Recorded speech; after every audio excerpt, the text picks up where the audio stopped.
በምስሉ ላይ የምትመለከቱት ወጣት በቲክቶክ ስሙ ጃፋር ይባላል። የምኖረው ከኢትዮጵያ ውጪ ካልተሳሳትኩ ፈረንሳይ ሀገር ነው።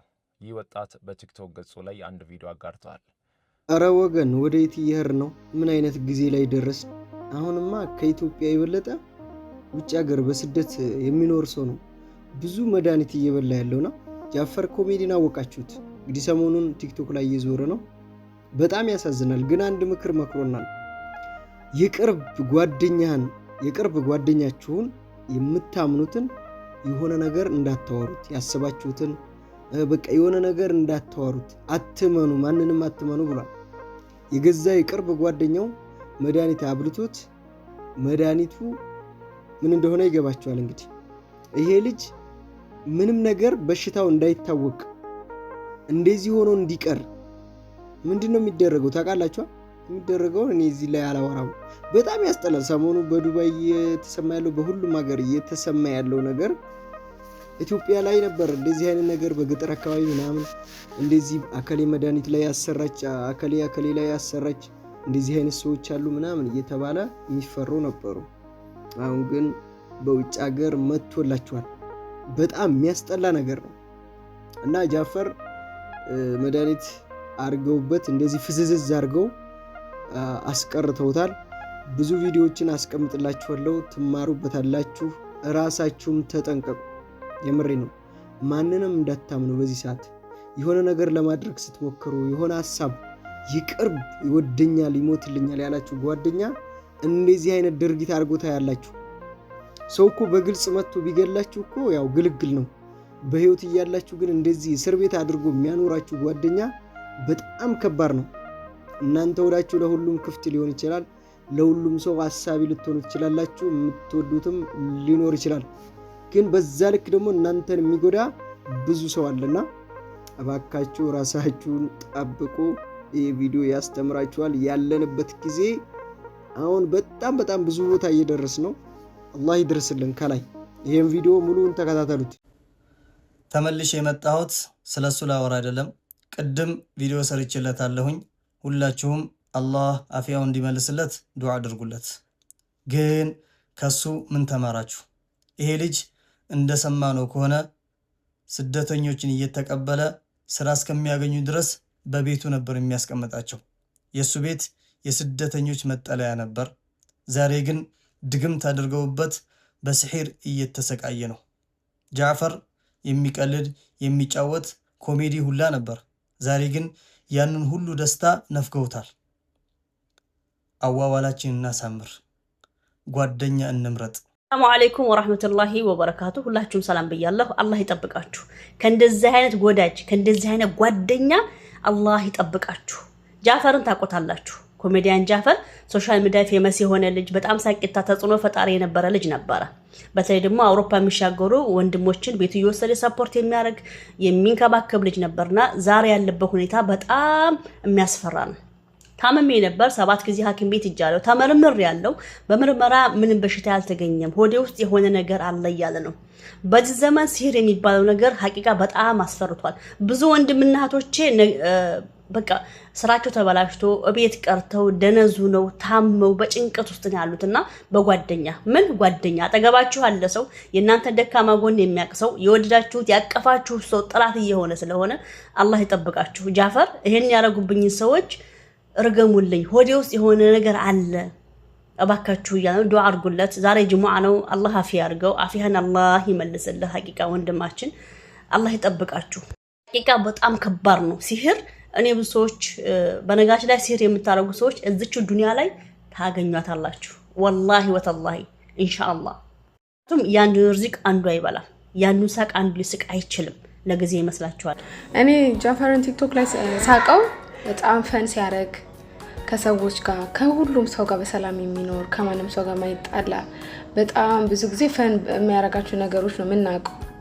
ጃፈር ኮሜዲ ነበር እንደውም ስሙ የሆነ ጊዜ የብዙ ሰዎችን ተወዳጅነት ያገኘው ጃፈር ሰሞኑን ቲክቶክ ላይ ፖስት እያደረገ ያለው ነገር ያልገባችሁ ሰዎች ለጓደኞቼ ልንገራችሁ። ምን መሰላችሁ? ጃፈር ታሞ ሆስፒታል ሄዶ ነበረ።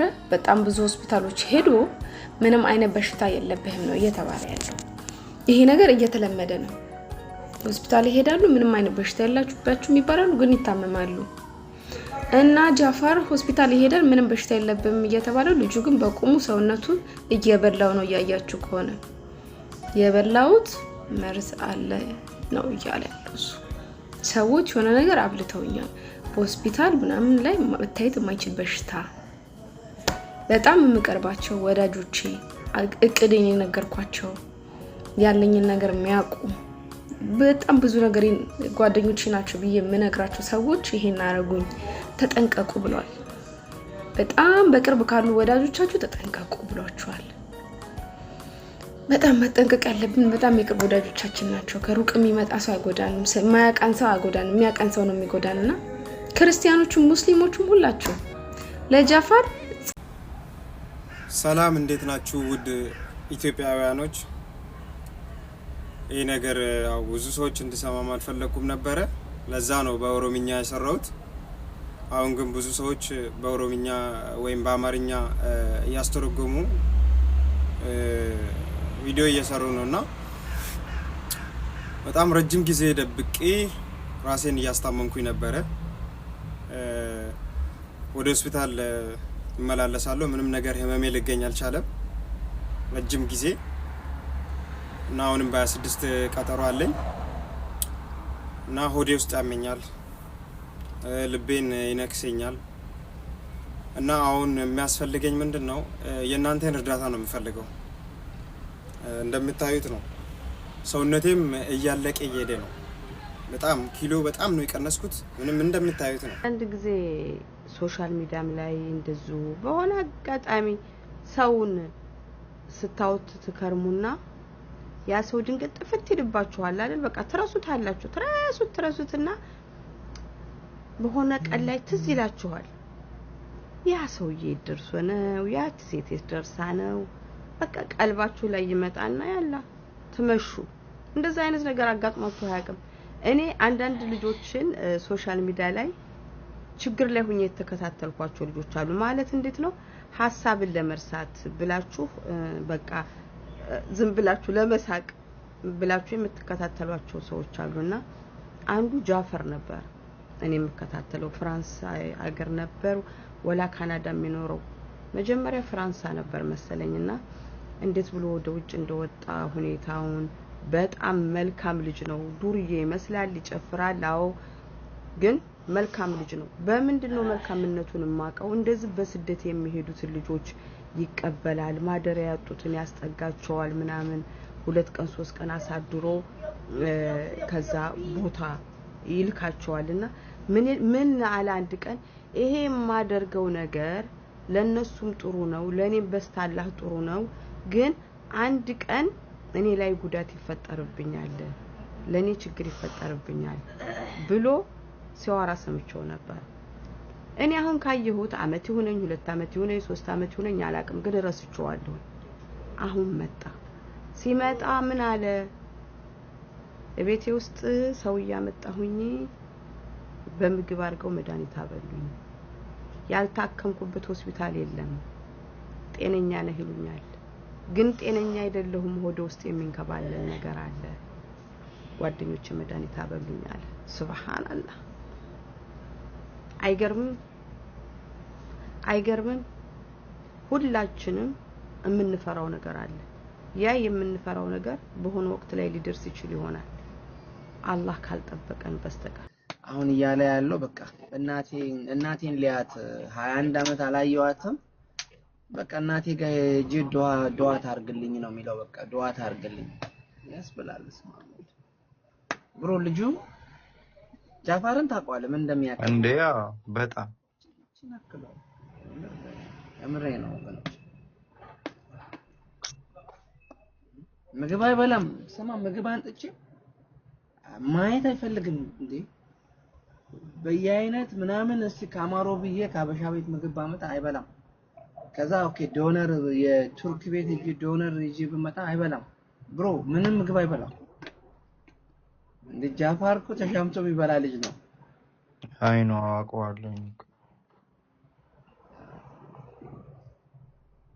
እግዚአብሔር አለ። ወይ ግን አሁን ኖርማሊ ፍቃድ አለው አይደለ? የሁሉ አመት ከኖረ ምናምን መሄድ መውጣት መግባት ይችላል። አዎ አዎ አዎ አዎ። ስለዚህ ለምን ኢትዮጵያ ይሄድና እንደው በቃ እንዳለው እናቱን ያገኝ። እኔ